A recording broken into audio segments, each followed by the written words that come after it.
Merci beaucoup pour votre accueil.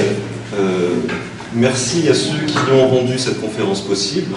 Et personnellement, je suis très, très heureux d'avoir cette occasion de venir échanger avec vous sur des thèmes qui sont, vous allez le voir, un peu compliqués, certainement très chargés politiquement, très chargés d'opinions très différentes. Qu'est-ce que je vais essayer de faire avec vous pendant, il a dit 50 minutes, ça veut dire 1 heure.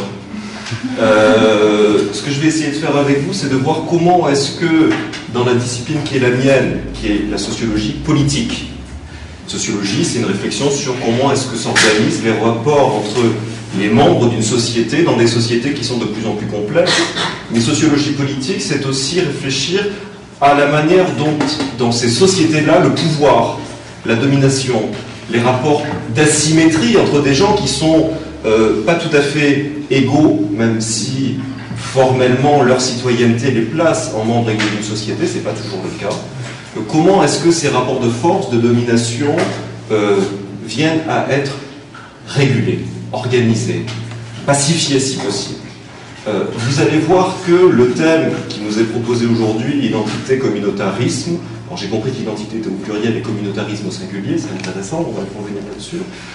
Vous allez voir à quel point ces deux sujets-là sont au cœur à la fois de la difficulté d'une société d'imaginer comment elle peut organiser elle-même sa conservation, son appartenir ensemble, son vivre ensemble, lorsque on vient à mettre au milieu de cette discussion la question de la diversité religieuse, culturelle, mais aussi sociale, on va beaucoup le voir, toutes les formes de diversité, et comment au cœur de cette question de la diversité, tous ensemble dans une société qui peut se maintenir, comment la notion de pouvoir, de domination, qui peut prendre l'aspect de racisme, de discrimination, d'inégalité, pour accéder à un emploi, pour accéder à une formation, pour accéder à un loisir parfois, comment est-ce que finalement autour de cette question identité-communautarisme, on a beaucoup de choses qui se passent, qui sont au cœur des disciplines que j'ai mentionnées, la sociologie et la science politique.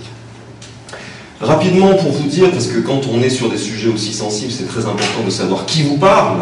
Si quelqu'un d'autre était venu vous parler du même sujet, il n'aurait sans doute pas dit la même chose. Je suis chercheur, universitaire, donc je ne suis pas porte-parole d'une voix médiatico-politique. Mon travail, c'est d'essayer de déconstruire comment est-ce que cette société très compliquée fonctionne, à partir des outils qui sont des outils scientifiques, les sciences sociales. On pourra débattre, est-ce que les sciences sociales sont vraiment scientifiques, mais ce n'est pas du tout le sujet. Je pense que l'université de tous les savoirs pourra organiser quelque chose sur ce sujet-là. Je suis un sociologue politique qui pratique beaucoup la comparaison internationale et qui a été en partie formé dans des universités à l'étranger. Le premier poste en tant que chercheur était dans une université en Grande-Bretagne, l'université de Warwick, et j'ai également enseigné, fait de la recherche à l'université de New York, je suis associé à l'université de San Diego en Californie. Donc je ne suis pas tout à fait le chercheur sociologue républicain pur jus. C'est quand même quelque chose qui va être intéressant dans notre discussion. J'ai un parcours qui a fait un détour, et ce détour me permet de mettre en question des choses qui, pour d'autres, mais la discussion est importante, qui pour d'autres sont évidentes.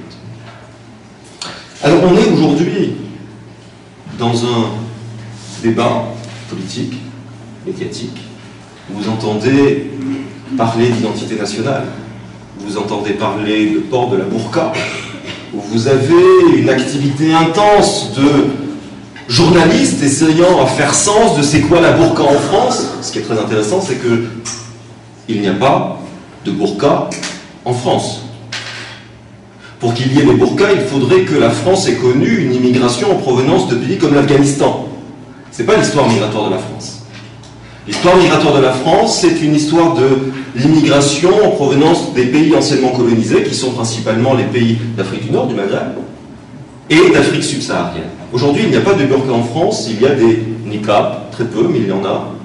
Et je crois que là, on a déjà l'indice de la difficulté de discuter de ces sujets. Tout le monde parle des burqas. L'Assemblée nationale qui a mis en place une commission d'enquête sur comment est-ce qu'on peut interdire la burqa en France. Les journalistes qui rendent compte dans leurs articles très régulièrement de la burqa est un problème de rapport d'égalité de genre, est un problème d'enfermement de la femme, etc. Cette burqa-là est portée en général par des femmes musulmanes qui viendraient d'un contexte national très spécifique, qui est celui de l'Afghanistan, parce que l'islam a connu une diversification des cultures et des types de pratiques. Aujourd'hui, les femmes qui portent le voile intégral, qui voilent leur visage et leur corps, ne sont pas des afghanes. Et le vêtement qu'elles portent ne s'appelle pas la burqa, il s'appelle éventuellement le niqab, qui est un vêtement qui est une origine de la péninsule arabique. Moi, ce qui m'intéresse dans cet exemple rapide, c'est que tout le débat a donné un mot pour désigner une réalité, et tous les gens qui utilisent ce mot savent que ce mot-là ne désigne pas la réalité dont ils parlent. Et déjà, je voudrais essayer de comprendre pourquoi. Ensuite, deuxième élément d'une introduction un peu courte, c'est que on m'a invité à parler sur les identités et le communautarisme, et j'ai peur que vous soyez très déçus finalement, parce que ma réponse va être très courte. Identité, je ne sais pas ce que c'est, et communautarisme, pour moi, c'est une notion qui n'a aucune pertinence, aucune utilité, ni dans le champ de la production scientifique, la sociologie, les sciences politiques, etc., ni dans le débat. C'est un mot, un énoncé, qui ne décrit pas une réalité, un peu de la même manière que je viens de l'évoquer à propos de la burqa. Donc, identité. Pourquoi est-ce que je dis que l'identité, je ne suis pas sûr de ce que c'est? Est-ce que je peux, moi, en tant que sociologue, définir l'identité? C'est être homme ou femme, jeune ou vieux, médecin ou assistante sociale, blanc ou noir, laïque, catholique ou musulman. Tout ça, c'est des dimensions de l'identité qui viennent. On pourrait rajouter beaucoup d'autres choses. L'orientation sexuelle est aussi une forme d'identité, par exemple. Mais cette manière de se définir soi-même est toujours réalisée, non pas d'une manière figée, stable, constante. Il y aurait l'identité, et les gens auraient des identités, un contenu d'identité. Voilà, l'identité, ça serait un réservoir, ils auraient qu'à piocher et montrer qu'ils ont une identité bien cernée. Non.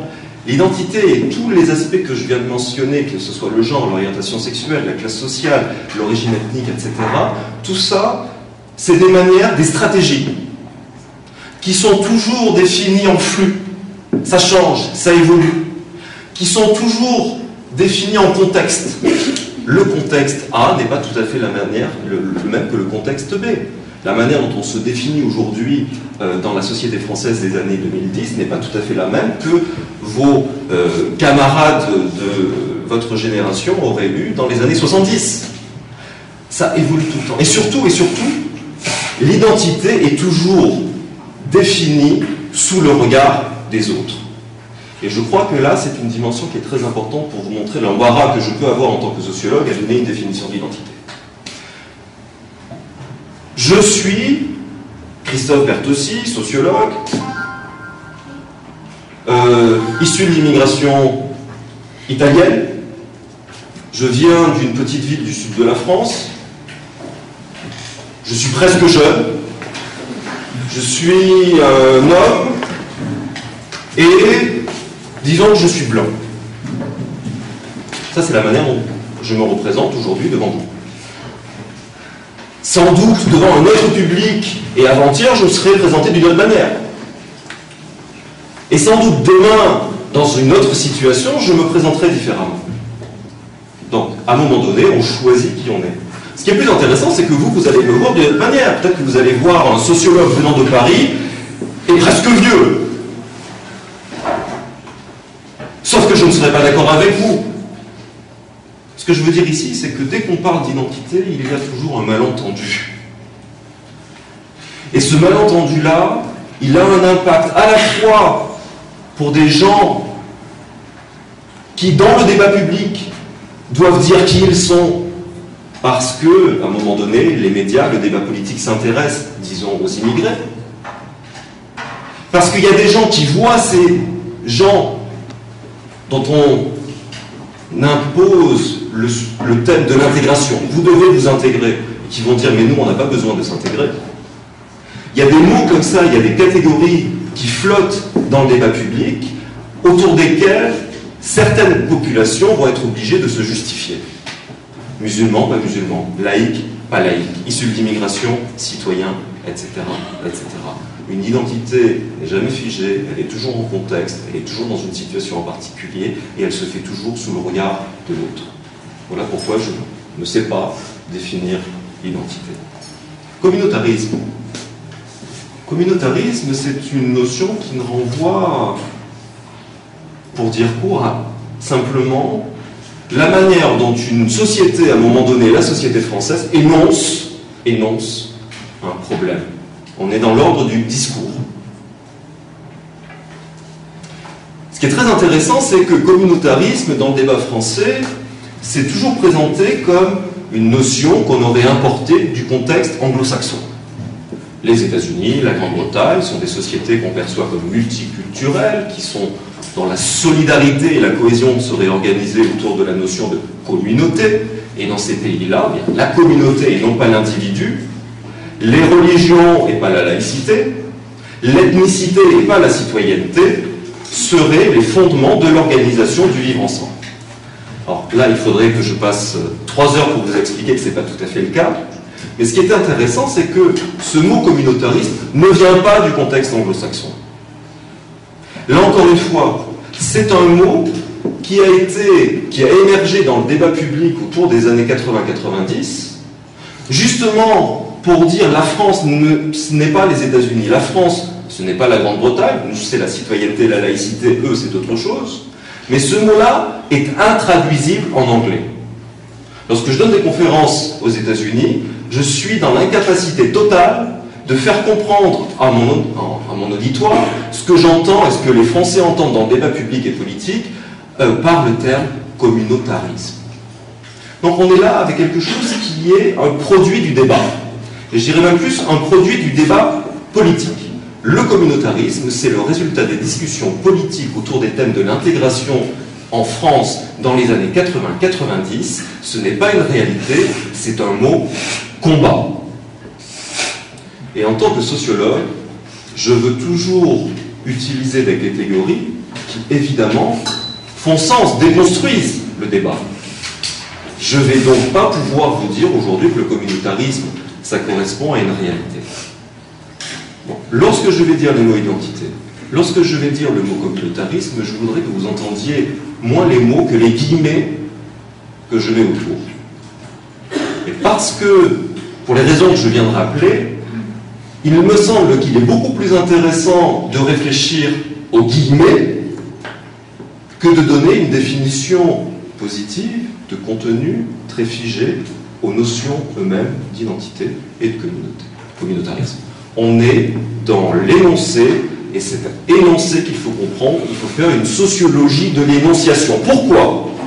À un moment donné, une société va définir ce problème-là à propos de ce groupe de population-là et à partir de ces catégories-là. Ça, c'est la question. Pourquoi, aujourd'hui, le mot communautarisme est utilisé dans les débats français sur l'intégration des populations issues de l'immigration? Pourquoi ces débats sur l'intégration des populations issues de l'immigration ne concernent pas toutes les populations qui sont issues de l'immigration, mais certaines d'entre elles? Et pourquoi, lorsqu'on débat des questions de l'intégration des populations issues de l'immigration, on aborde cette question toujours comme un problème? Lorsque vous entendez parler du mot communautarisme, c'est jamais pour dire que les choses passent bien.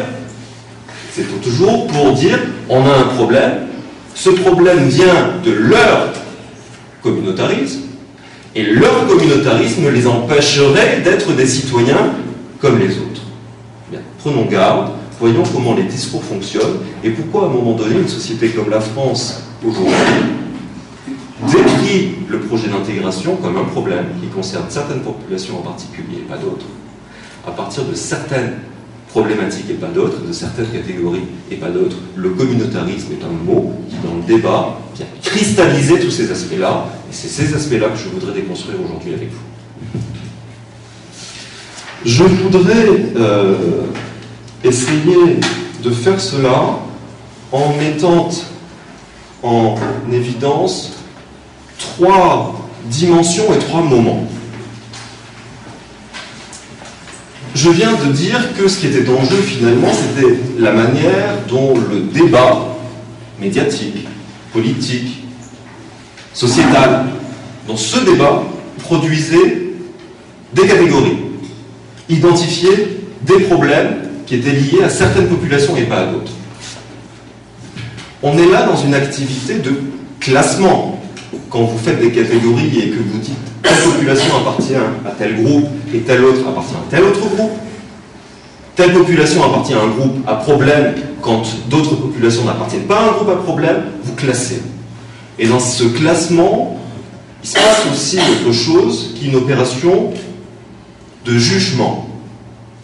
On peut être un bon ou un mauvais citoyen, un bon ou un mauvais enseignant. On peut être un bon ou mauvais père de famille ou mère de famille. Et on reviendra tout à l'heure à la manière dont cette famille immigrée a été perçue comme à l'origine du problème des émeutes en 2005. C'est-à-dire que certains dans le débat public ont expliqué que si on avait eu des émeutes dans les banlieues françaises, entre guillemets, c'était à cause de familles polygames. Donc vous voyez que même dans la manière dont on juge ces populations, le rôle de père ou de mère apparaît et on juge, est-ce qu'ils sont de bons pères ou est-ce qu'ils sont de bonnes mères ou à l'inverse de mauvais et mauvaises pères et mères.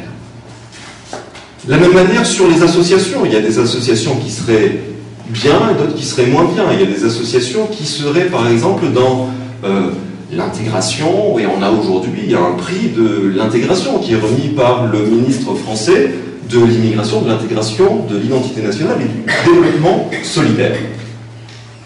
Intéressant comme nom de ministère. Mais en même temps, il y a des associations qui ne sont pas jugées de manière très positive dans le débat public, surtout lorsque on les perçoit comme étant précisément communautaristes, parce qu'elles vont essayer de négocier dans leur ville la construction d'une mosquée. Donc vous voyez que à chaque fois qu'on classe et qu'on catégorise, qu'on crée des groupes et on dit les populations issues de l'immigration appartiennent à tel groupe ou à tel groupe, on juge. Et on juge leur capacité à être des bons ou des mauvais citoyens et on juge la manière dont elles se comportent socialement. Si on est dans ce jugement, il faut essayer de voir à quel niveau on va dire que les gens sont bien ou moins bien. À quel niveau est-ce que les gens vont être perçus comme étant bien ou moins bien intégrés. On est toujours sur cette question-là avec le communautarisme. Est-ce qu'ils sont bien intégrés, entre guillemets? Est-ce qu'ils ne sont pas bien intégrés parce qu'ils seraient communautaristes? C'est l'autre partie de la question. Mon point de vue, et l'argument que je voudrais discuter avec vous, c'est que cette opération de juger le bon et le mauvais citoyen, la bonne ou la mauvaise intégration, s'organise à 3 niveaux. Le premier niveau, il faut que le sociologue se mouille un petit peu. Le premier niveau concerne les catégories que les scientifiques utilisent. On est aussi, nous, en tant qu'universitaires chercheurs, dans le débat public et on participe à toutes ces questions.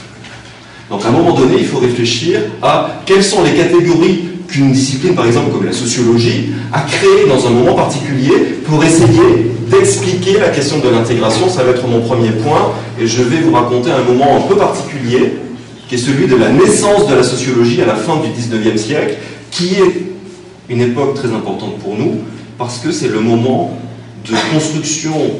C'est la dernière pierre mise à la maison État-nation. Et l'État-nation, c'est quelque chose qui est très important pour discuter des questions liées à l'intégration et à la citoyenneté. Il y a un deuxième niveau où se joue la catégorisation, le jugement, est-ce qu'ils sont bien intégrés ou moins bien intégrés, c'est le débat politique. Et ce débat politique, je vais l'illustrer par une deuxième époque, un deuxième moment, qui va être pris entre les années 80 et aujourd'hui. Les années 80, c'est le moment de réinvention de la France républicaine, de cette idée que la France doit intégrer les migrants à partir des valeurs et des principes de la République. Eh bien, il faut revenir à ce débat politique pour voir ce qu'il a produit en termes justement de catégories et de définition du problème de l'intégration.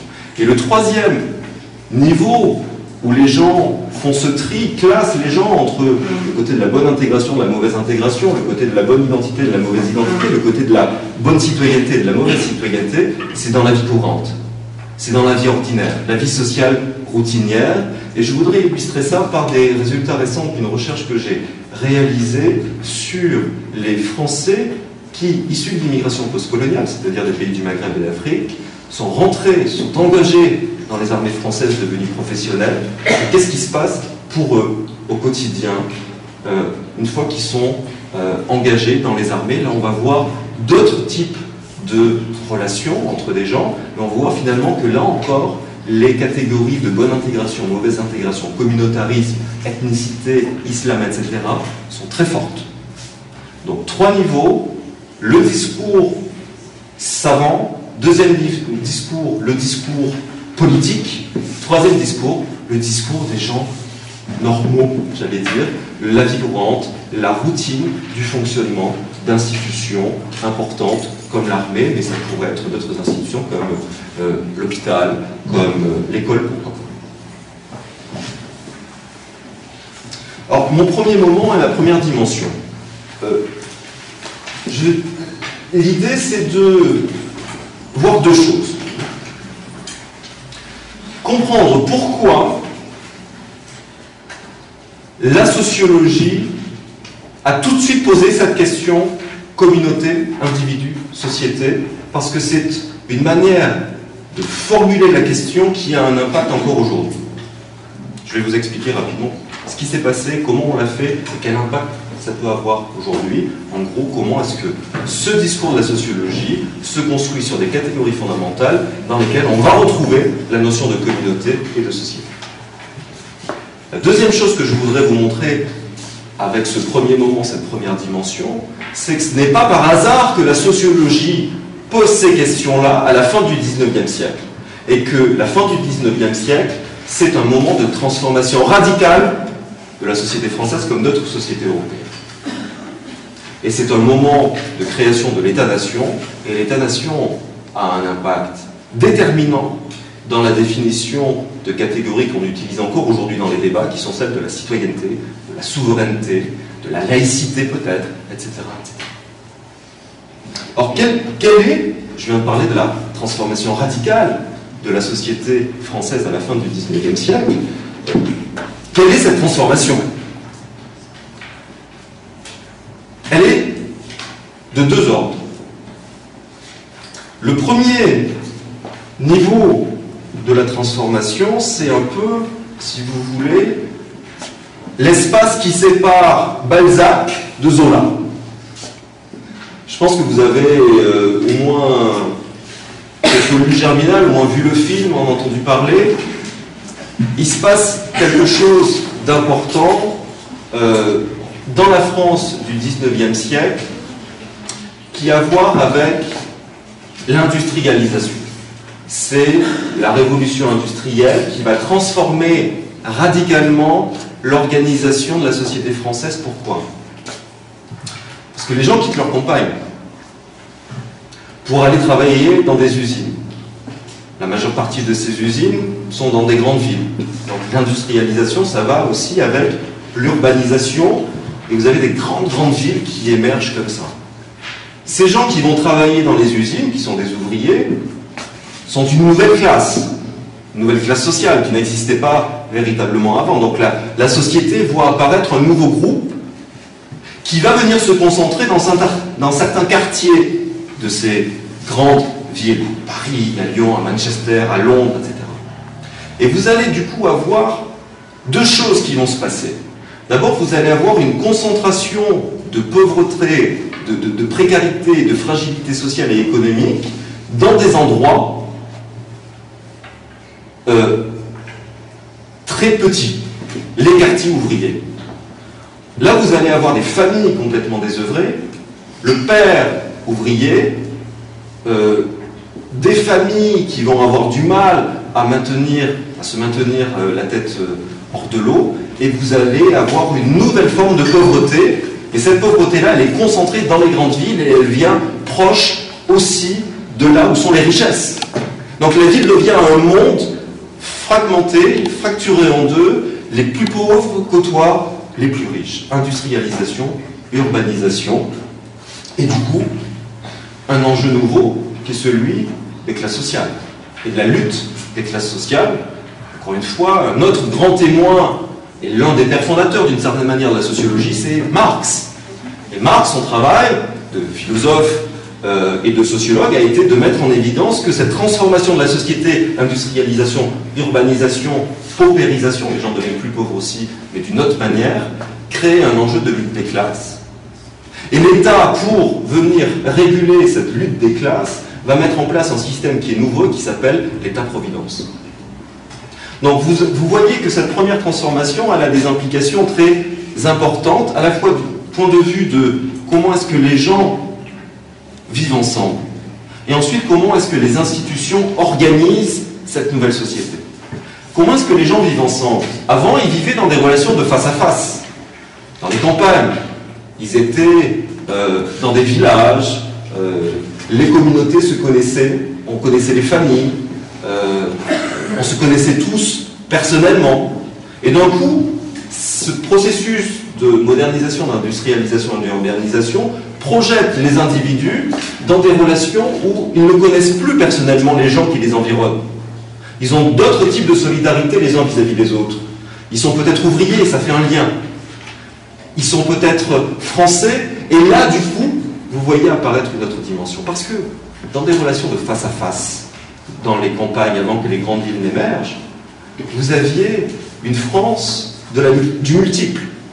Les gens parlaient les patois. Les gens avaient des identités régionales très fortes, et même à l'intérieur des régions, des identités de pays. Ils étaient locaux.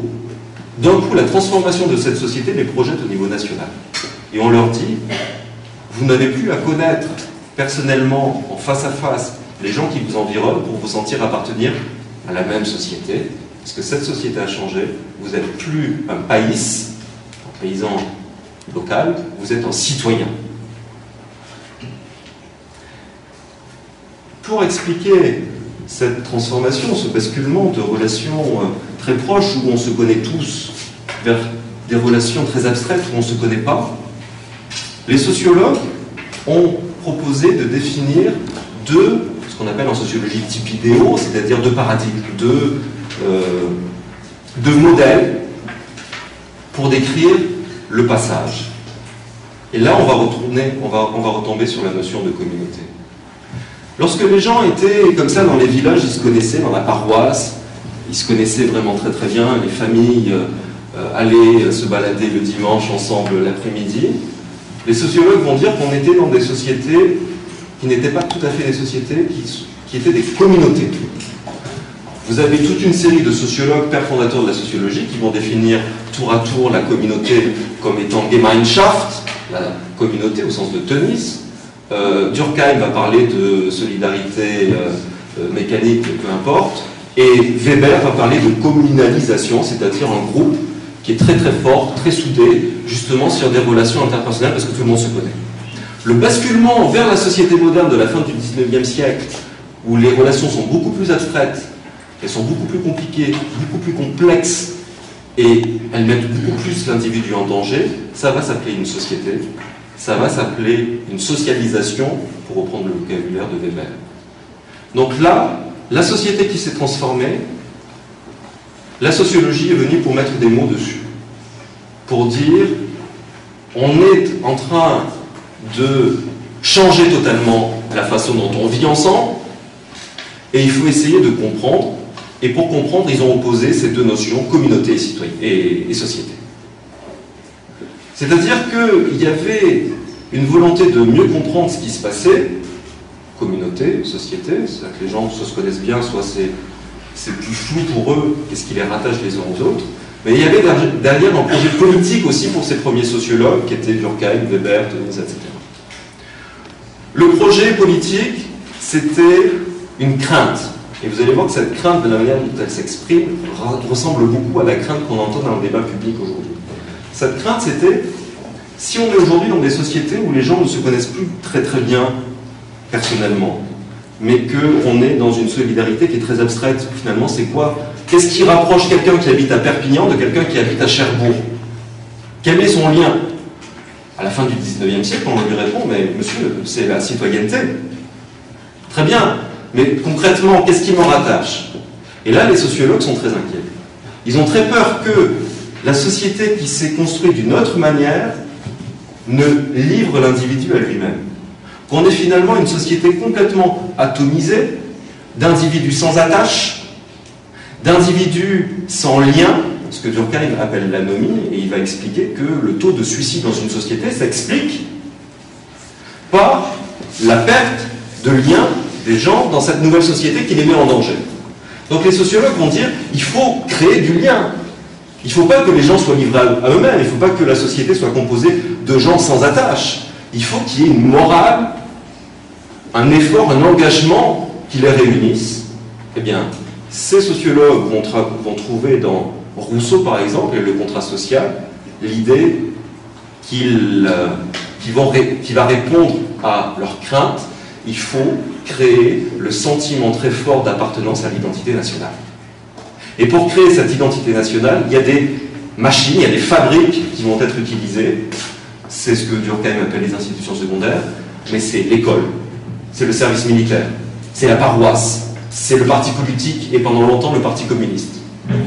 Donc, c'est à la société de fabriquer le lien, mais c'est à l'individu de se projeter dans quelque chose qui s'appelle la citoyenneté nationale, avec les valeurs qui vont avec, et c'est à l'école de former le bon citoyen. Vous voyez qu'en l'espace de 40 ans, tout a changé. On a une nouvelle classe, les classes laborieuses, classes dangereuses, pour reprendre le titre de l'ouvrage de Louis Chevalier. On a l'État-providence pour essayer de pacifier la relation entre les pauvres et les moins pauvres. On a la citoyenneté nationale pour dire vous appartenez au même espace.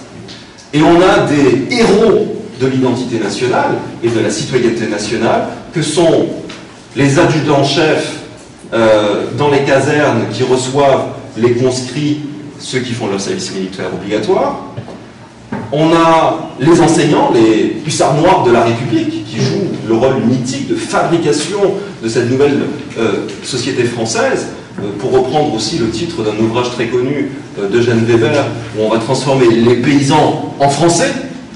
Il faut créer l'identité nationale française. En gros, on crée un lien citoyen.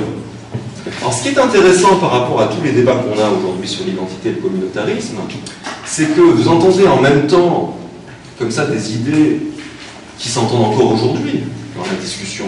La citoyenneté, l'école qui doit être libératrice et créer une appartenance de citoyen, former le citoyen éclairé.